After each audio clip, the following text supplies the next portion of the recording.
અમારી ચેનલને સબસ્ક્રાઇબ કરો અને બેલ આઇકન પ્રેસ કરો.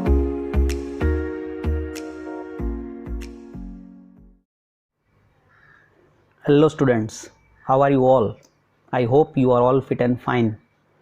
આજનો આપણો ટોપિક છે ફંક્શન, જે ધોરણ 10 માટે ખૂબ જ અગત્યનો ટોપિક છે. ધોરણ 10ની બોર્ડની એક્ઝામમાં ફંક્શન કુલ 9 માર્ક્સનું પૂછાય છે અને આ 9 માર્ક્સમાં 3 marks match the function, 3 marks response અને 3 માર્ક્સ કમ્પ્લીટ ધ સેન્ટેન્સના હોય છે. તો આજે આપણે જોઈએ ફંક્શન્સ. પહેલું ફંક્શન્સ છે સ્પેસિફાઈંગ ટાઈમ.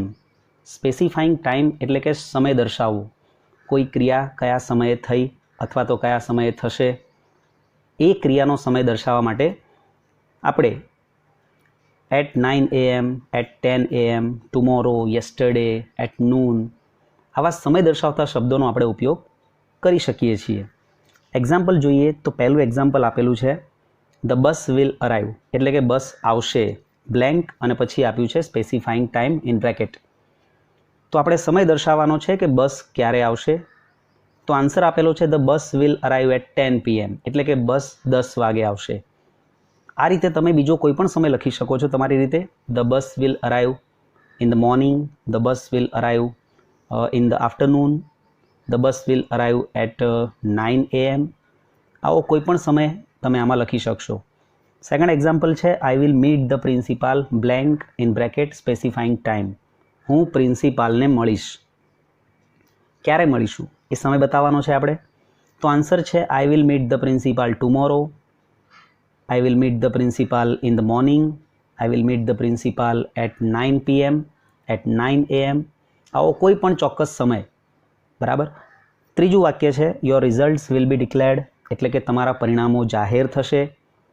સમય બતાવવાનો છે ક્યારે જાહેર થશે, સ્પેસિફાઈંગ ટાઈમ. તો your results will be declared in June, your results will be declared on 10th જૂન. ચોક્કસ તારીખ સાથે પણ તમે લખી શકશો. આમાં માત્ર મહિનો પણ લખી શકો. તમારે આમાં આ પ્રમાણે સ્પેસિફાઈંગ ટાઈમને સોલ્વ કરવાનું છે. બરાબર મિત્રો. એના પછી બીજો ટોપિક છે આપણો સ્પેસિફાઈંગ લોકેશન. લોકેશનનો મતલબ થાય છે સ્થાન. કોઈ ક્રિયા, કોઈ વસ્તુ, કોઈ વ્યક્તિ કયા સ્થાન પર છે, કોઈ ક્રિયા કયા સ્થાને થઈ રહી છે કે થશે, એ બતાવવા માટે આપણે સ્પેસિફાઈંગ લોકેશન નામના ફંક્શનનો ઉપયોગ કરવાનો છે. જેના માટે તમે in, behind, near, here, there આવા શબ્દો વાપરી શકશો તમારા વાક્યમાં. તો પહેલું એક્ઝામ્પલ છે mister Shah works. Mister Shah કામ કરે છે. ક્યાં કામ કરે છે એનું લોકેશન બતાવવાનું છે આપણે. તો mister Shah works in Sharda school. Mister Shah Sharda સ્કૂલમાં કામ કરે છે. Mister Shah works in a factory. Mister Shah ફેક્ટરીમાં કામ કરે છે. આવું વાક્ય પણ બનાવી શકાય. બીજું વાક્ય છે વિશાલ હેઝ નોટ કમ. વિશાલ આવ્યો નથી. Blank specifying location. વિશાલ ક્યાં નથી આવ્યો? તો આન્સર આપ્યો છે વિશાલ હેઝ નોટ કમ હિયર. વિશાલ અહીંયા નથી આવ્યો. બરાબર. તો આ રીતે તમે આ વાક્યને સ્પેસિફાઈંગ લોકેશનની મદદથી કમ્પ્લીટ કરી શકો છો. થર્ડ સેન્ટેન્સ છે ધ બોયઝ આર પ્લેઇંગ, એટલે કે છોકરાઓ રમી રહ્યા છે. છોકરાઓની રમવાની ક્રિયા થઈ રહી છે. કઈ જગ્યાએ થઈ રહી છે એનું લોકેશન આપણે સ્પેસિફાઈ કરવાનું છે. તો આન્સર છે the boys are playing on the ground, એટલે કે છોકરાઓ મેદાન પર રમી રહ્યા છે. મેદાન પર એનું લોકેશન થયું. ઓકે. નેક્સ્ટ આપણું ફંક્શન છે ડિસ્ક્રાઇબિંગ એક્શન. જ્યારે પણ એક્શન ડિસ્ક્રાઇબ કરવાનું કહ્યું હોય ત્યારે તમારે ધ્યાન રાખવાનું છે કે અહીં આપણે સાદા વર્તમાન કાળનું વાક્ય બનાવવાનું છે, એટલે કે રોજિંદી ક્રિયા બતાવવાની છે. બરાબર. એના માટે આપણે always, sometimes, never, usually, generally, often, every day આવા શબ્દોનો ઉપયોગ કરી શકીએ છીએ આ વાક્યને પૂરું કરવા માટે. તો એક્ઝામ્પલ જોઈએ. ફર્સ્ટ એક્ઝામ્પલ આપેલું છે જિગ્નેશ બ્લેન્ક બ્રેકેટમાં સ્પેસિફાઈંગ એક્શન. જિગ્નેશની એવી કોઈ ક્રિયા બતાવવાની છે જે એની રોજિંદી ક્રિયા છે. બરાબર. તો વાક્ય અહીં બનાવેલું છે Jignesh always goes to school on time. Jignesh હંમેશા સ્કૂલ સમયસર જાય છે. એ સમયસર જવાની આની ક્રિયા રોજિંદી છે. રોજ એ સ્કૂલે સમયસર જાય છે. સિમ્પલ પ્રેઝન્ટ ટેન્સનું વાક્ય થયું. ઓકે. બીજું વાક્ય વી, પછી બ્લેન્ક આપી છે અને પછી કૌંસમાં આપ્યું છે સ્પેસિફાઈંગ એક્શન. અમે એવી ક્રિયા જે રોજ કરતા હોઈએ, જે અવારનવાર જે ચોક્કસ સમયે થતી હોય એવી ક્રિયા. તો વી ઓફન વિઝિટ ધ લાઇબ્રેરી. અમે ઘણીવાર લાઇબ્રેરીની મુલાકાત લઈએ છીએ. આ ક્રિયા આપણે અમુક અમુક ચોક્કસ સમયના અંતરે કરીએ છીએ, જે સાદો વર્તમાનકાળ બતાવે છે. ઓકે. ત્રીજું વાક્ય પ્રશ્નાર્થ છે, જે લખ્યું છે do you blank specifying action. તો અહીં પ્રશ્નાર્થ વાક્યમાં પણ આપણે સાદા વર્તમાન કાળનો જ ઉપયોગ કરવાનો છે. એમ પણ ડુ આપેલું છે વાક્યની શરૂઆતમાં. વાક્યનો જવાબ થશે do you ever help the poor.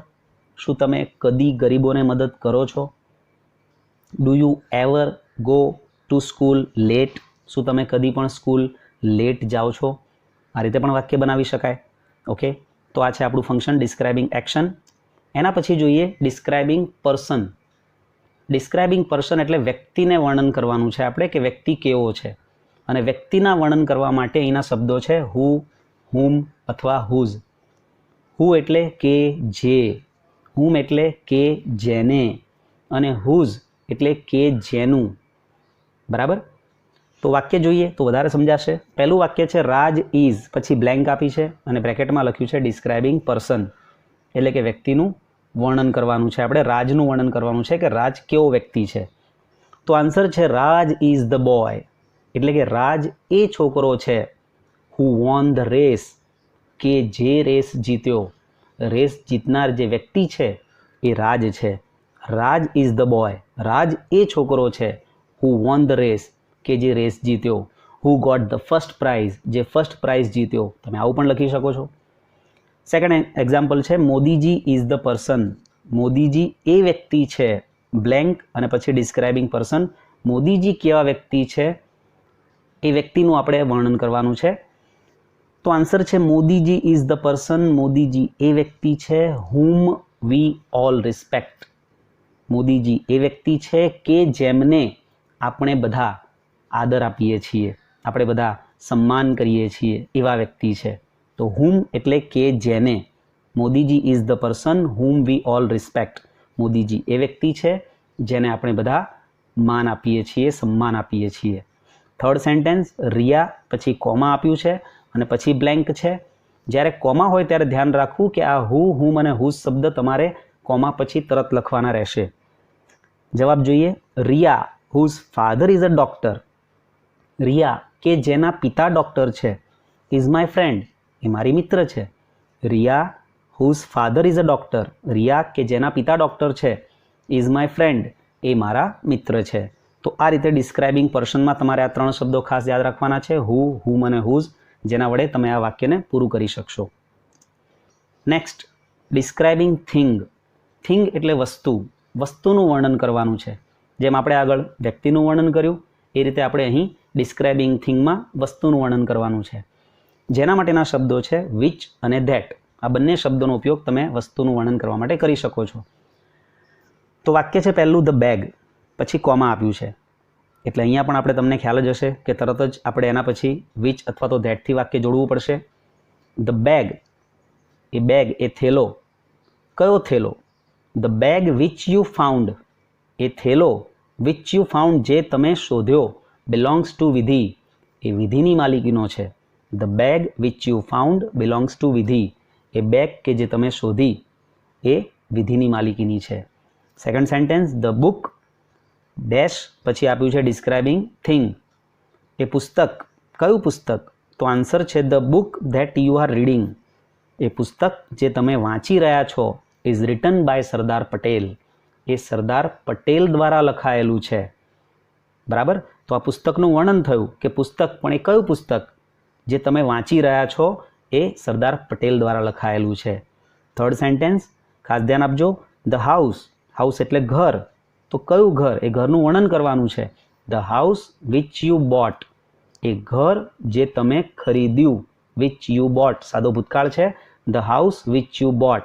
એ ઘર જે તમે ખરીદ્યું. ખરીદવાની ક્રિયા પૂરી થઈ ગયેલી છે. The house which you boat, જે ઘર તમે ખરીદ્યું, ઇઝ વેરી બ્યુટીફુલ. એ ખૂબ જ સુંદર છે. બરાબર. તો આ પ્રમાણે વસ્તુનું જ્યારે વર્ણન કરવાનું આવે ત્યારે તમે વિચ કે ધેટનો ઉપયોગ કરીને વાક્યને કમ્પ્લીટ કરી શકશો. નેક્સ્ટ જોઈએ ઇન્ક્વાયરી એઝ નેચર. ઇન્ક્વાયરીનો મતલબ બધાને ખ્યાલ જ હશે તમને મિત્રો, કે ઇન્ક્વાયરી એટલે પૂછપરછ કરવી, પૂછતાછ કરવી. અને આ પૂછપરછ તમારે WH ક્વેશ્ચન વડે કરવાની રહેશે. બરાબર. અને અહીં એક સરળતા એ છે કે તમે કોઈ પણ કાળનું પ્રશ્નાર્થ વાક્ય બનાવી શકશો જો તમને વાક્યમાં માત્ર WH શબ્દ આપેલો હોય તો. બરાબર? તો એક્ઝામ્પલ જોઈએ. પહેલું એક્ઝામ્પલ છે વાય, પછી બ્લેન્ક આપી છે. વાય સાથે બીજો કોઈ શબ્દ નથી આપ્યો, કોઈ ક્રિયાપદ નથી આપ્યું. વાય પછી તરત બ્લેન્ક છે અને કૌંસમાં લખ્યું છે ઇન્ક્વાયરી એઝ નેચર. તો આ વાક્યને આપણે કોઈ પણ કાળ વડે બનાવી શકીએ. કોઈ પણ ટેન્સનો ઉપયોગ કરીને તમે આ વાક્યને કમ્પ્લીટ કરી શકશો. તો આપણે બનાવીએ વાક્ય why did you call me yesterday. Why સાથે તમે ભૂતકાળનું વાક્ય બનાવી દીધું કે why did you call me yesterday. તમે મને ગઈકાલે શા માટે બોલાવ્યો. બરાબર? એ જ રીતે બીજું વેનનું વાક્ય આપેલું છે, તો માત્ર વેન આપ્યું છે, કોઈ પણ કાળથી વાક્ય બની જશે. બ્રેકેટમાં આપ્યું છે ઇન્ક્વાયરી એઝ નેચર. તો અહીં ભવિષ્યકાળનું વાક્ય બનાવેલું છે. આન્સર જુઓ. When will you go to school. When પછી વિલથી વાક્ય જોડી દીધું છે, એટલે કે સાદા ભવિષ્યકાળનું વાક્ય બનાવ્યું છે. Van will you go to school. તમે શાળાએ ક્યારે જશો. ઓકે. ત્રીજું વાક્ય હાઉ મેનીથી આપેલું છે. માત્ર હાઉ મેની આપ્યું છે, પછી બ્લેન્ક છે અને પછી બ્રેકેટમાં ઇન્ક્વાયરી એઝ નેચર આપેલું છે. તો આપણે એને વર્તમાનકાળનું વાક્ય બનાવીએ કે હાઉ મેની પેન્સ, એટલે કે કેટલી પેનો ડુ યુ હેવ, તમારી પાસે છે. How many pens do you have, તમારી પાસે કેટલી પેનો છે. બીજી એક વાત ખાસ ધ્યાન રાખજો મિત્રો, કે જો આ WH શબ્દની સાથે તમને કોઈ સહાયકારક શબ્દ આપેલો હોય, જેમ કે વાય સાથે ડીડ આપેલું નહોતું પહેલા વાક્યમાં, પણ ધારો કે આપેલું હોય, તો પછી તમારે માત્ર એને સાદા ભૂતકાળમાં જ બનાવવું પડે. એ જ રીતે જો વેન પછી વિલ આપેલું હોત તો એને ભવિષ્યકાળનું જ વાક્ય બનાવવું પડે. ઓકે. નેક્સ્ટ આપણો ફંક્શન છે ડિસ્ક્રાઇબિંગ પ્લેસ, એટલે કે સ્થળનું વર્ણન કરવું, સ્થળની વિશેષતા બતાવવી. અને આ સ્થળનું વર્ણન કરવા માટે આપણને જે શબ્દો જોઈશે એ છે વેર, એટલે કે જ્યાં, વિચ એટલે કે જે, અને ધેટ એટલે પણ કે જે. તો આ વિચ અને ધેટનો ઉપયોગ આપણે આગળના ટોપિકમાં પણ જોઈ ગયા, જેમાં આપણે વસ્તુનું વર્ણન કર્યું હતું. તો સ્થળ દર્શાવવા માટે પણ વિચ અને ધેટનો ઉપયોગ તમે કરી શકશો મિત્રો. પહેલું વાક્ય છે સાપુતારા, પછી કોમા અને બ્લેન્ક આપી છે, બ્રેકેટમાં લખ્યું છે ડિસ્ક્રાઇબિંગ પ્લેસ. તો સાપુતારા જે જગ્યા છે એનું આપણે વર્ણન કરવાનું છે અથવા એની કોઈ વિશેષતા બતાવવાની છે. તો વાક્યનો આન્સર જોઈએ. Saputara which is located in Gujarat. Saputara કે જે ગુજરાતમાં આવેલું છે is a famous hill station. એ ખૂબ જ જાણીતું હિલ સ્ટેશન છે. બરાબર? Saputara which is located in Gujarat. Saputara કે જે ગુજરાતમાં આવેલું છે is a famous hill station. તે ખૂબ જ જાણીતું હિલ સ્ટેશન છે. ઓકે. બીજું વાક્ય છે ધ સ્કૂલ, એટલે કે શાળા, પછી બ્લેન્ક અને પછી બ્રેકેટમાં લખ્યું છે ડિસ્ક્રાઇબિંગ પ્લેસ. તો શાળાનું આપણે વર્ણન કરવાનું છે, શાળાની વિશેષતા બતાવવાની છે કે શાળા એ કેવી જગ્યા છે. તો આન્સર છે the school is a place. School એવી જગ્યા છે, શાળા એવી જગ્યા છે, વેર કે જ્યાં વી ગેટ નોલેજ, કે જ્યાં આપણે નોલેજ મેળવીએ છીએ, કે જ્યાં આપણે જ્ઞાન મેળવીએ છીએ. બરાબર? ત્રીજું વાક્ય પ્રશ્નાર્થ છે, કારણ કે એની શરૂઆત ડુથી થઈ છે, ડુ યુથી થઈ છે. વાક્ય છે do you know the place. શું તમે જાણો છો એ સ્થળ. સવાલ પૂછ્યો છે કે શું તમે જાણો છો એ સ્થળ, કે જ્યાં શું. તો વાક્ય છે do you know the place. શું તમે જાણો છો એ સ્થળ વેર ગાંધીજી વોઝ બોર્ન, કે જ્યાં ગાંધીજીનો જન્મ થયો હતો. બરાબર? તો તમે આ રીતે કોઈ પણ વાક્યને જોડી અને તમારી રીતે આ શબ્દોનો ઉપયોગ કરી, વેર, વિચ અને ધેટનો ઉપયોગ કરીને તમે વાક્યને કમ્પ્લીટ કરી શકશો. ડિસ્ક્રાઇબિંગ પ્લેસ નામનું ફંક્શન. એના પછી જોઈએ ડ્યુરેશન ઓફ ટાઈમ. આની પહેલાં આપણે જોઈ ગયા ડિસ્ક્રાઇબિંગ ટાઈમ, સ્પેસિફાઈંગ ટાઈમ. તો એ અને આ બંને અલગ ટોપિક છે. સ્પેસિફાઈંગ ટાઈમમાં માત્ર આપણે સમયને દર્શાવવાનો હતો, જ્યારે અહીંયા આપણે ચોક્કસ સમયગાળો બતાવવાનો છે મિત્રો. ડ્યુરેશન ઓફ ટાઈમ એટલે સમયગાળો બતાવવો, અને એના માટેના ખાસ શબ્દો છે જે તમારે યાદ રાખી લેવાના છે. અહીં આપેલા છે ફોર પ્લસ સમયગાળો, એટલે કે જો કૌંસમાં ડ્યુરેશન ઓફ ટાઈમ આપેલું હોય તો તમારે એ વાક્યમાં ફોર પ્લસ સમયગાળો દર્શાવવો પડશે. બરાબર? અને જો હાઉલોંગ વાળું વાક્ય હોય તો એ પ્રશ્નાર્થ વાક્ય હશે. તો એ વાક્યમાં હાઉલોંગ પછી હેવ અથવા તો હેઝ મૂકવાનું છે કર્તા પ્રમાણે, પ્લસ બીન મૂકવાનું છે અને પ્લસ આઈએનજી વાળું ક્રિયાપદ મૂકવાનું છે. તો પહેલું વાક્ય જોઈએ આપણે. The girls have bin. The girls આપેલું છે, પ્લસ હેવ પ્લસ બીન આપેલું છે, મતલબ કે હવે આપણે આઈએનજી વાળું ક્રિયાપદ લખવાનું રહે છે. પ્લસ ફોર લખીશું અને પ્લસ સમયગાળો. તો વાક્ય બન્યું છે the girls have been studying for 2 hours. એટલે કે છોકરીઓ 2 કલાકથી અભ્યાસ કરી રહી છે. The girls have been studying for 2 hours. તમે આના સિવાય બીજું પણ વાક્ય બનાવી શકો. The girls have bin playing four 3 hours, four a long time. આવું કંઈ પણ તમે લખી શકો છો. ઓકે. એના પછી સેકન્ડ સેન્ટેન્સ છે શિવમ. પછી કશું જ આપ્યું નથી, બ્લેન્ક છે અને બ્રેકેટમાં લખ્યું છે ડ્યુરેશન ઓફ ટાઈમ. તો આ સમયે આપણે શિવમ સાથે has plus been plus ING વાળું રૂપ મૂકીશું. તો આન્સર જોઈએ. Shivam has been waiting there, એટલે કે શિવમ ત્યાં રાહ જોઈ રહ્યો છે. ફોર અ લોંગ ટાઈમ મતલબ લાંબા સમયથી. Shivam has been waiting there for a long time. ખાસ ધ્યાન રાખવું કે જ્યારે ડ્યુરેશન ઓફ ટાઈમ આપ્યું હોય ત્યારે તમારે કર્તાની સાથે હેવ અથવા તો has plus been plus ING મૂકવાનું રહેશે. ત્રીજું વાક્ય જોઈએ જે પ્રશ્નાર્થ છે. હાઉ લોંગ બ્લેન્ક બ્રેકેટમાં ડ્યુરેશન ઓફ ટાઈમ. બરાબર, મતલબ કે પ્રશ્નાર્થ વાક્ય બનાવવાનું છે. તો વાક્ય આ રીતે બનશે. How long plus has plus કર્તા ગોહિલ સર આપ્યું છે. How long has Gohil sir been teaching English in Sharda school. How long has Gohil sir been teaching English in Sharda school. એટલે કે ગોહિલ સર કેટલા સમયથી શારદા સ્કૂલમાં ઇંગ્લિશ ભણાવી રહ્યા છે એવો મતલબ થશે. ઓકે. ત્યારબાદ નેક્સ્ટ ટોપિક છે point of time. Point of time એટલે ચોક્કસ સમય બતાવો. આગળ જોયું આપણે ડ્યુરેશન ઓફ ટાઈમ, એમાં આપણે સમયગાળો બતાવવાનો હતો, જ્યારે અહીં છે પોઈન્ટ ઓફ ટાઈમ જ્યાં આપણે ચોક્કસ સમય બતાવવાનો છે. તો એના માટેના શબ્દો તમારે ખાસ યાદ રાખી લેવાના છે. સિન્સ પ્લસ સમય. ડ્યુરેશન ઓફ ટાઈમમાં આપણે ફોર પ્લસ સમય બતાવતા હતા. અહીંયા આપણે સિન્સ પ્લસ સમય બતાવવાનો છે. અને જો પ્રશ્નાર્થ વાક્ય હશે તો એ વાક્યની શરૂઆતમાં સિન્સ વેન આપેલું હશે. તો એની સાથે સિન્સ વેનની સાથે હેવ હેઝ પ્લસ કર્તા પ્લસ બીન પ્લસ આઈએનજી. કર્તા પ્રમાણે તમારે હેવ અથવા તો હેઝ મૂકવાનું રહેશે. એક્ઝામ્પલ જોઈએ. પહેલું એક્ઝામ્પલ છે વિજય બ્લેન્ક બ્રેકેટમાં આપ્યું છે પોઈન્ટ ઓફ ટાઈમ. બરાબર, મતલબ વિજય પાસે આપણે એવી કોઈ ક્રિયા કરાવવાની છે અને સિન્સ પ્લસ સમય મૂકવાનો છે પાછળ.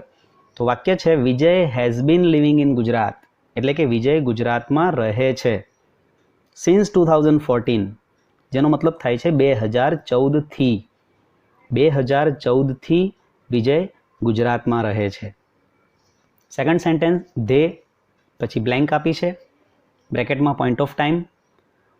તો ધે સાથે હેવ આવશે પ્લસ બીન પછી આઈએનજી વાળું રૂપ. તો વાક્ય બન્યું છે આપણું ધે હેવ બીન બેટિંગ, મતલબ કે તેઓ બેટિંગ કરી રહ્યા છે. સિન્સ મોર્નિંગ એટલે કે સવારથી. ખેલાડીઓની બેટિંગ કરવાની ક્રિયા સવારથી ચાલુ છે. સિન્સ મોર્નિંગ, સિન્સ પ્લસ સમય, આ ચોક્કસ સમય કહેવાય મોર્નિંગ. અહીંયા તમે 3 AM કે 3 PM એવું પણ લખી શકો છો. બરાબર, પણ તમે અહીંયા 3 hours એવું નથી લખી શકતા, એ સમયગાળો થઈ જાય છે. Since morning, since 3 o'clock, since 3 PM એ ચોક્કસ સમય થયો જે અહીંયા સિન્સમાં તમારે લખવાનો રહેશે. ઓકે. નેક્સ્ટ સેન્ટેન્સ નંબર 3, જેમાં શરૂઆતમાં આપેલું છે સિન્સ વેન, પછી બ્લેન્ક છે, બ્રેકેટમાં આપ્યું છે પોઈન્ટ ઓફ ટાઈમ, મતલબ પ્રશ્નાર્થ વાક્ય બનાવવાનો છે. તો અહીં સિન્સ વેન પ્લસ તમારે કરતા પ્રમાણે હેવ કે હેઝ મૂકી દેવાનું છે. અહીંયા આપણે કરતા યુ લીધો છે એટલા માટે હેવ મૂકીશું. તો since when have you been living in Ahmedabad, એટલે કે તમે કેટલા સમયથી અમદાવાદમાં રહો છો. આના સિવાય તમે બીજું પણ એવું વાક્ય બનાવી શકો. Since when have you been studying English, તમે ઇંગ્લિશ કેટલા સમયથી ભણી રહ્યા છો. Since when have the players been playing, ખેલાડીઓ કેટલા સમયથી રમી રહ્યા છે. ઓકે. તો આ પોઈન્ટ ઓફ ટાઈમ અને ડ્યુરેશન ઓફ ટાઈમ બંને ટોપિકને ખાસ તમારે એના શબ્દો સાથે યાદ રાખવાનો છે મિત્રો. બરાબર, જેથી પરીક્ષામાં તમને કન્ફ્યુઝન ન થાય. આગળ વધીએ. નેક્સ્ટ ટોપિક છે આપણો ડિસ્ક્રાઇબિંગ પ્રોસેસ. પ્રોસેસનો મતલબ તમને ખ્યાલ જ હશે. પ્રોસેસ એટલે પ્રક્રિયા. અહીંયા તમારે કોઈ પણ ક્રિયાને પ્રક્રિયામાં બતાવવાની છે અને આ વાક્ય બનાવવા માટે તમારે આજ્ઞાર્થ વાક્યથી શરૂઆત કરવી પડશે. આજ્ઞાર્થ વાક્ય એટલે શું? તો આજ્ઞાર્થ વાક્ય એટલે ક્રિયાપદથી શરૂ થતું વાક્ય, જેમાં આપણે કોઈને આજ્ઞા કે વિનંતી કે સૂચના આપતા હોઈએ એવું વાક્ય. ઓકે. એક્ઝામ્પલ જોઈએ. પહેલું એક્ઝામ્પલ છે ઓપન આપેલું છે, પછી બ્લેન્ક છે અને બ્રેકેટમાં લખ્યું છે ડિસ્ક્રાઇબિંગ પ્રોસેસ. તો ઓપન એટલે ઉઘાડવું કે ખોલવું. તો વાક્ય આપણે બનાવી શકીએ open the bottle and Por water into this glass. Open the bottle એટલે કે બોટલ ઉઘાડો, બોટલ ખોલો. એન્ડ પોર એટલે રેડવું. And Por water into this glass, અને આ ગ્લાસમાં પાણી રેડો. ઓકે. સેકન્ડ સેન્ટેન્સ, ટેક એટલે લેવું, મતલબ કોઈને આપણે કહી રહ્યા છીએ કે કોઈ વસ્તુ લેવાનું, લો. પછી બ્લેન્ક આપી છે અને પછી બ્રેકેટમાં છે ડિસ્ક્રાઇબિંગ પ્રોસેસ. તો વાક્ય બનાવી શકીએ ટેક ધેટ નોટબુક. કોઈને આપણે સૂચના આપી રહ્યા છીએ, કોઈને આપણે આજ્ઞા કરી રહ્યા છીએ. ટેક ધેટ નોટબુક, પેલી નોટબુક લો. એન્ડ રાઇટ એન એસે, અને એક નિબંધ લખો. ઓકે. ત્રીજું વાક્ય છે ક્લોઝ, પછી બ્લેન્ક આપી છે, બ્રેકેટમાં ડિસ્ક્રાઇબિંગ પ્રોસેસ. ક્લોઝ એટલે બંધ કરવું, કોઈ વસ્તુને બંધ કરવાનું કહેવાનું છે. તો વાક્ય બનાવ્યું છે ક્લોઝ ધ ગેટ, ગેટ બંધ કરો. એન્ડ લોક ઇટ, અને તેને લોક કરી દો. તો આ રીતનું જો વાક્ય હોય તો એ ડિસ્ક્રાઇબિંગ પ્રોસેસનું વાક્ય છે. ઓકે. નેક્સ્ટ ટોપિક છે એના પછીનો ડિસ્ક્રાઇબિંગ ઓપ્શન. ઓપ્શન એટલે વિકલ્પો, અને એનો સિમિલર વર્ડ છે અલ્ટરનેટિવ્સ. ઓપ્શન્સ એટલે જ અલ્ટરનેટિવ્સ, વિકલ્પો બતાવવા માટે. તો જ્યારે આપણને ઓપ્શન્સ કે અલ્ટરનેટિવનું વાક્ય પૂછ્યું હોય ત્યારે તમે એને વિકલ્પોથી બનાવી શકશો, અને એ વિકલ્પો માટે તમારે શબ્દ વાપરવાના છે ઓર, અથવા આઈધર ઓર, અથવા નાઈધર નોર. ઓર એટલે અથવા થાય, આઈધર ઓર એટલે બેમાંથી એક, અને નાઈધર નોર એટલે બેમાંથી એક પણ નહીં. ઓકે. એક્ઝામ્પલ જોઈએ. પહેલું એક્ઝામ્પલ છે સિટ હિયર, મતલબ અહીં બેસો. સિટ હિયર, અહીં બેસો. બ્લેન્ક, અને પછી બ્રેકેટમાં લખ્યું છે ડિસ્ક્રાઇબિંગ અલ્ટરનેટિવ્સ, વિકલ્પો બતાવવાના છે. તો આપણે કોઈને સૂચના આપીએ છીએ કે કાં તો અહીં બેસો કાં તો આ કામ કરો. તો જવાબ લખેલો છે સિટ હિયર, અહીં બેસો, ઓર લીવ ધ ક્લાસરૂમ, અથવા તો ક્લાસરૂમ છોડી દો. ઓકે. બેમાંથી એક ક્રિયા કરવાની આપણે એને સૂચના આપીએ છીએ. સેકન્ડ એક્ઝામ્પલ છે રીટા વિલ. રીટા સાથે ભવિષ્યમાં કોઈ ક્રિયા થશે, રીટા કોઈ ક્રિયા કરશે. આપણે એના વિકલ્પ બતાવવાના છે કે કઈ ક્રિયા કરશે બેમાંથી. તો વાક્ય છે Rita will neither watch a movie. Neither પછી એક ક્રિયા લખવાની છે, અને નોર પછી બીજી ક્રિયા લખવાની છે. આ ખાસ ધ્યાન રહે. Rita will neither watch a movie. Rita ન તો મૂવી જોશે, નોર ગો આઉટ એન્ડ પ્લે, કે ન તો એ બહાર જશે અને રમશે. બેમાંથી એક પણ ક્રિયા નહીં કરે રીટા. બરાબર. યુ કેન, પછી બ્લેન્ક આપ્યું છે ત્રીજું વાક્ય, અને બ્રેકેટમાં લખ્યું છે ડિસ્ક્રાઇબિંગ અલ્ટરનેટિવ્સ. યુ કેન એટલે તમે કરી શકો છો, તમે કોઈ ક્રિયા કરી શકો છો. તો આપણે અહીંયા યુ સાથે you can take either cake, તમે કાં તો કેક લઈ શકો છો, ઓર બિસ્કિટ્સ, અથવા તમે બિસ્કિટ લઈ શકો છો. તો જો ઓર, અથવા તો આઈધર ઓર, અથવા તો નાઈધર નોર શબ્દો આપેલા હોય તો એ ડિસ્ક્રાઇબિંગ ઓપ્શન અથવા તો અલ્ટરનેટિવનું વાક્ય છે. એટલે વિકલ્પો માટે, જોડકા માટે પણ તમારે આ ખાસ ટોપિક યાદ રાખી લેવો, અને આ શબ્દો યાદ રાખી લેવા મિત્રો. એના પછીનો આપણો ટોપિક છે ડિસ્ક્રાઇબિંગ કમ્પેરિઝન. કમ્પેરિઝનનો મતલબ થાય છે સરખામણી, સરખામણી દર્શાવવી. અને સરખામણી દર્શાવવા માટેનો આપણો અંગ્રેજીનો ટોપિક છે ડિગ્રી. ડિગ્રીનું વાક્ય બનાવવાનું રહેશે. પોઝિટિવ ડિગ્રી, કમ્પેરેટિવ ડિગ્રી, અથવા તો સુપરલેટિવ ડિગ્રીનું વાક્ય બનાવવાનું થશે. જો પોઝિટિવ ડિગ્રીનું વાક્ય બનાવીએ છીએ આપણે તો એઝ વિશેષણ એઝ લખવું પડે છે, અથવા તો સો વિશેષણ એઝ લખવું પડે છે. અને જો કમ્પેરેટિવ ડિગ્રીનું વાક્ય બનાવીએ તો વાળું વિશેષણ અથવા તો મોરવાળું વિશેષણ પ્લસ ધેન લખવાનું હોય છે.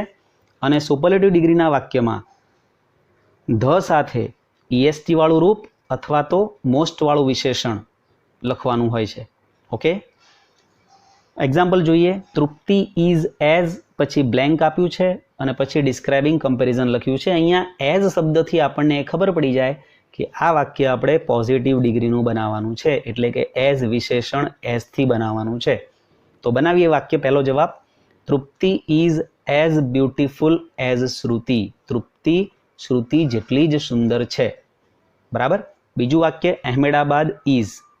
અહીંયા અહેમદાબાદ પછી ઇઝ આપ્યું છે, એટલે આપણને કઈ ડિગ્રી છે એ ખ્યાલ નથી આવતો. તો આપણે કોઈ પણ ડિગ્રીનું વાક્ય બનાવી શકીએ. અહેમદાબાદ ઇઝ એઝ વિશેષણ એઝથી પણ બનાવી શકીએ. અહેમદાબાદ ઇઝ પછી વાળું વિશેષણ મૂકીને પણ બનાવી શકીએ, અને સુપરલેટિવ પણ બનાવી શકીએ. તો અહીંયા કમ્પેરેટિવ વાક્ય બનાવેલું છે. Ahmedabad is hotter than Surat. Amdavad Surat કરતાં વધારે ગરમ શહેર છે.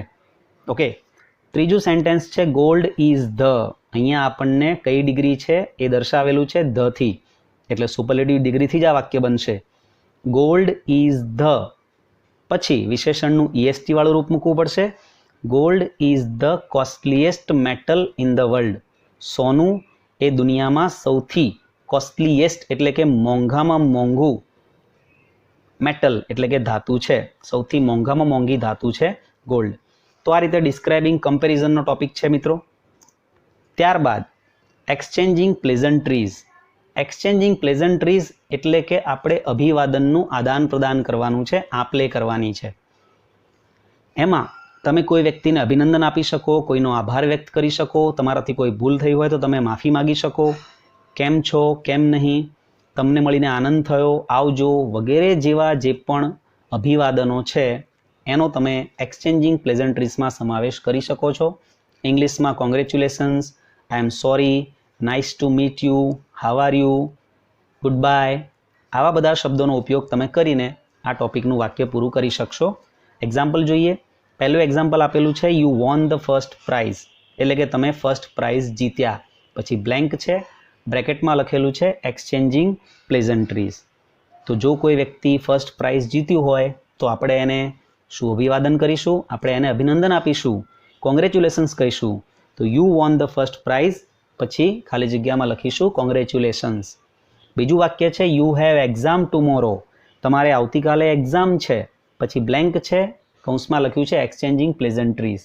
તો જો કોઈ વ્યક્તિને આવતીકાલે એક્ઝામ હોય તો આપણે એક્ઝામ માટે એને શુભેચ્છા આપીશું ઓલ ધ બેસ્ટની, બરાબર. તો યુ હેવ એક્ઝામ ટુમોરો, પછી બ્લેન્કમાં લખીશું ઓલ ધ બેસ્ટ. ત્રીજું વાક્ય મીટ માય સિસ્ટર હેતવી, મારી બહેન હેતવીને મળો.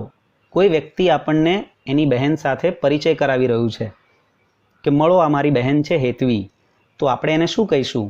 આપણે કહીશું નાઇસ ટુ મીટ યુ, તમને મળીને આનંદ થયો. આ રીતે એક્સચેન્જિંગ પ્લેઝન્ટ્રીઝના ટોપિકમાં તમે આ પ્રમાણે શબ્દોનો ઉપયોગ કરીને વાક્ય પૂરું કરી શકશો. ત્યારબાદ આપણો ટોપિક છે એક્સપ્રેસિંગ રિક્વેસ્ટ. રિક્વેસ્ટ વ્યક્ત કરવાની છે, વિનંતી દર્શાવવાની છે. અને વિનંતી દર્શાવતા શબ્દોમાં પ્લીઝ, પછી કેન યુથી પ્રશ્ન વાક્યની શરૂઆત કરીને, અથવા કુડ યુથી અથવા વિલ યુથી વાક્યની શરૂઆત કરીને તમે વાક્ય બનાવી શકશો. પહેલું એક્ઝામ્પલ આપેલું છે બ્લેન્ક, પછી વાક્ય છે use your computer question mark, બ્રેકેટમાં લખ્યું છે એક્સપ્રેસિંગ રિક્વેસ્ટ, વિનંતી વ્યક્ત કરવાની છે. તો આપણે એમાં can I use your computer, શું હું આપનું કોમ્પ્યુટર ઉપયોગ કરી શકું છું, એવી વિનંતી આપણે કરી શકીએ છીએ. બીજું વાક્ય બ્લેન્ક, પછી લખ્યું છે કમ ઇન સર, બ્રેકેટમાં એક્સપ્રેસિંગ રિક્વેસ્ટ. બહુ જ જૂનું અને જાણીતું વાક્ય છે મિત્રો, તમને આવડશે જ. મે આઈ કમ ઇન સર, બરાબર ને. ત્રીજું વાક્ય છે આઈ એમ નોટ ફિલિંગ વેલ, એટલે કે મને મજા નથી, મને સારું નથી. પછી બ્લેન્ક છે, પછી કાર અને ક્વેશ્ચન માર્ક કરેલું છે, બ્રેકેટમાં લખ્યું છે એક્સપ્રેસિંગ રિક્વેસ્ટ, મતલબ મને મજા નથી, ખાલી જગ્યા પછી કાર લખ્યું છે. તો આપણે મજા નથી એટલે આપણે કોઈને કહેવાનું છે કે શું તમે કાર ચલાવી લેશો મહેરબાની કરીને. તો વાક્ય બનશે food you please drive the car, food you please drive the car, શું તમે મહેરબાની કરીને કાર ચલાવી લેશો. ઓકે, તો આ છે આપણો ટોપિક એક્સપ્રેસિંગ રિક્વેસ્ટ. ત્યાર પછીનો ટોપિક છે એક્સપ્રેસિંગ એબિલિટી. એબિલિટીનો મતલબ થાય છે ક્ષમતા દર્શાવવી. અને જ્યારે એબિલિટી તમને પૂછ્યું હોય ત્યારે તમારે કેન અથવા કુડ અથવા તો બી એબલ ટુ, એટલે કે બીના રૂપો મૂકવાના, એમ ઇઝ આર વોઝ વર અને પછી એબલ ટુ મૂકીને તમે એબિલિટીનું વાક્ય પૂરું કરી શકશો. એક્ઝામ્પલ જોઈએ. પહેલું એક્ઝામ્પલ છે રાઘવ, પછી બ્લેન્ક અને બ્રેકેટમાં લખ્યું છે એક્સપ્રેસિંગ એબિલિટી, એટલે કે રાઘવની આપણે કોઈ ક્ષમતા બતાવવાની છે જે રાઘવ કરી શકે છે. તો Raghav can speak English fluently, એટલે કે રાઘવ અંગ્રેજી ફ્લુઅન્ટલી એટલે ખૂબ જ સડસડાટ અંગ્રેજી બોલી શકે છે. Raghav can speak English fluently, બરાબર. બીજું એક્ઝામ્પલ છે યોર બ્રધર, પછી બ્લેન્ક છે અને બ્રેકેટમાં લખ્યું છે એક્સપ્રેસિંગ એબિલિટી, એટલે કે તમારો ભાઈ કોઈ ક્રિયા કરી શકે છે. કઈ ક્રિયા? અથવા કરી શકતો હતો. આપણે અહીંયા કુડનો ઉપયોગ કર્યો છે કે your brother could write very fast, તમારો ભાઈ ખૂબ જ ઝડપથી લખી શકતો હતો. ભૂતકાળની કોઈ ક્ષમતા બતાવવાની છે અહીંયા, બરાબર છે. તમે કોઈ પણ રીતે લખી શકો. તમે આ વાક્ય કેનથી પણ લખી શકો, બરાબર, કારણ કે યોર બ્રધર પછી કોઈ શબ્દ આપેલો નથી, એટલે આપણે આપણી ઈચ્છા પ્રમાણે કેન અથવા કુડ અથવા તો બી એબલ ટુનો ઉપયોગ કરી શકીએ છીએ. ત્રીજું વાક્ય છે શી પ્લસ બ્લેન્ક અને બ્રેકેટમાં લખ્યું છે એક્સપ્રેસિંગ એબિલિટી, એટલે કે ક્ષમતા દર્શાવવાની છે. તો અહીંયા આપણે એબલ ટુનો ઉપયોગ કરીને વાક્ય બનાવ્યું છે. મિત્રો ધ્યાન આપજો જરા ખાસ. She is not able to sing well, એટલે કે તે સારું ગાવા માટે સક્ષમ નથી. She is not able to sing well. Okay, તો આ પ્રમાણે આપણે એક્સપ્રેસિંગ એબિલિટી નામનો ટોપિક, ક્ષમતાવાળો ટોપિક લખી શકીશું. ત્યાર પછીનો આપણો ટોપિક છે એક્સપ્રેસિંગ કન્ડિશન. એક્સપ્રેસિંગ કન્ડિશન, કન્ડિશનનો મતલબ થાય છે શરત, શરત દર્શાવવી. અને આ શરત દર્શાવવા માટેના શબ્દો તમે ઇફ અથવા અનલેસથી વાક્ય બનાવી શકશો. ઇફ એટલે જો, તો, અને અનલેસ એટલે જો નહીં તો. આ બંને શબ્દોની સાથે તમારે સાદા વર્તમાનકાળનો ઉપયોગ કરવાનો છે અને પ્લસ બીજું જે વાક્ય આવશે એ સાદા ભવિષ્યકાળનું હશે. ઓકે, તો એક્ઝામ્પલ જોઈએ. પહેલું એક્ઝામ્પલ છે ઇફ યુ વર્ક હાર્ડ, એટલે કે જો તમે સખત મહેનત કરશો તો શું? તો પછી પાછળ બ્લેન્ક આપી છે. એક્સપ્રેસિંગ કન્ડિશન આપણે શરત બતાવવાની છે કે જો તમે સખત મહેનત કરશો તો શું થશે. તો આન્સર જોઈએ. ઇફ યુ વર્ક હાર્ડ, જો તમે સખત મહેનત કરશો, you will win the competition, તો તમે કોમ્પિટિશન જીતી જશો. બરાબર, જો તમે સખત મહેનત કરશો એ શરત છે કે જો તમે સખત મહેનત કરશો તો, અને એનું પરિણામ શું આવશે? તમે કોમ્પિટિશન જીતી જશો. બીજું એક્ઝામ્પલ છે અનલેસ યુ કોલ જતીન, મતલબ કે જો તમે જતીનને નહીં બોલાવો તો. તો એક્સપ્રેસિંગ કન્ડિશન, શું શરત છે, શું થશે? અનલેસ યુ કોલ જતીન, જો તમે જતીનને નહીં બોલાવો તો હી વિલ નોટ કમ, એનું રિઝલ્ટ આવ્યું. બરાબર, કન્ડિશન હતી કે જો તમે નહીં બોલાવો તો શું થશે? હી વિલ નોટ કમ, જે ફ્યુચર ટેન્સમાં બનશે. Okay, third sentence she will be thankful, એટલે કે તે આભારી રહેશે, તે ઋણી રહેશે. શી વિલ બી થેન્કફુલ, ક્યારે આભારી રહેશે, શું થશે તો આભારી રહેશે? બ્રેકેટમાં એક્સપ્રેસિંગ કન્ડિશન આપ્યું છે. તો શી વિલ બી થેન્કફુલ, તે આભારી રહેશે. ઇફ યુ હેલ્પ હર, જો તમે તેને હેલ્પ કરશો તો. તો આ રીતે તમે કન્ડિશનના વાક્યોને ઇફ અને અનલેસ જેવા શબ્દોની મદદથી પ્લસ સાદો વર્તમાનકાળ પ્લસ સાદો ભવિષ્યકાળ કરી અને વાક્યને તમે બનાવી શકશો. નેક્સ્ટ ટોપિક છે આપણો અને લાસ્ટ ટોપિક છે આપણો એક્સપ્રેસિંગ કોન્ટ્રાસ્ટ. કોન્ટ્રાસ્ટનો મતલબ થાય છે વિરોધાભાસ દર્શાવવો. અને આ વિરોધાભાસ દર્શાવતા શબ્દો છે દો એટલે હોવા છતાં, બટ એટલે પરંતુ, યટ એટલે છતાં પણ, સ્ટીલ એટલે હજુ પણ અથવા તો છતાં પણ એવો મતલબ થાય છે. તો આ કોન્ટ્રાસ્ટ માટે આટલા શબ્દો તમારે ખાસ યાદ રાખવાના: દો, but, yet, steel. Okay, example જોઈએ. પહેલું એક્ઝામ્પલ આપ્યું છે દો પછી કોમા મયુર વર્ક હાર્ડ. ધો મયુર વર્ક હાર્ડ એટલે કે મયુરે સખત મહેનત કરી છતાં. પછી બ્લેન્ક છે અને બ્રેકેટમાં લખ્યું છે એક્સપ્રેસિંગ કોન્ટ્રાસ્ટ. કોન્ટ્રાસ્ટ એટલે વિરોધાભાસ. ધો મયુર વર્ક હાર્ડ, મયુરે સખત મહેનત કરી છતાં શું થયું, પરિણામ શું આવ્યું? તો though Mayur work hard he failed in exam, તે એક્ઝામમાં ફેલ થયો. ઓકે, નેક્સ્ટ એક્ઝામ્પલ છે હી ઇઝ પુઅર, તે ગરીબ છે. પછી બ્લેન્ક અને કોન્ટ્રાસ્ટ બનાવવાનું છે આપણે. તો he is poor but happy, મતલબ કે તે ગરીબ છે પરંતુ ખુશ છે. ઓકે, ત્રીજું એક્ઝામ્પલ છે રિયા રેન ફાસ્ટ, રિયા ઝડપથી દોડી. બ્લેન્ક અને પછી બ્રેકેટમાં છે એક્સપ્રેસિંગ કોન્ટ્રાસ્ટ. તો રિયા ઝડપથી દોડી છતાં શું થયું? Riya ran fast yet she missed the bus, Riya ઝડપથી દોડી છતાં પણ તે બસ ચૂકી ગઈ. ઓકે, તો આ પ્રમાણે તમે ફંક્શન્સનો ઉપયોગ કરી અને તમારા વાક્યોને કમ્પ્લીટ કરી શકશો. ટોટલ 9 માર્ક્સનો ટોપિક છે વિદ્યાર્થી મિત્રો, જે તમારી એક્ઝામ માટે ખૂબ જ અગત્યનો છે અને ખૂબ જ મહત્ત્વનો છે અને બહુ જ સરળ છે. જો તમે આ ટોપિકને સારી રીતે વાંચીને સમજીને તમારી બુકમાં લખી લેશો અને વારંવાર એનું રિપીટેશન કરશો તો ચોક્કસપણે તમારા 9 માર્ક્સ પૂરા આવશે. Okay, have a nice time. ફરી મળીશું બીજા વિડીયો સાથે. ત્યાં સુધી ગુડ બાય.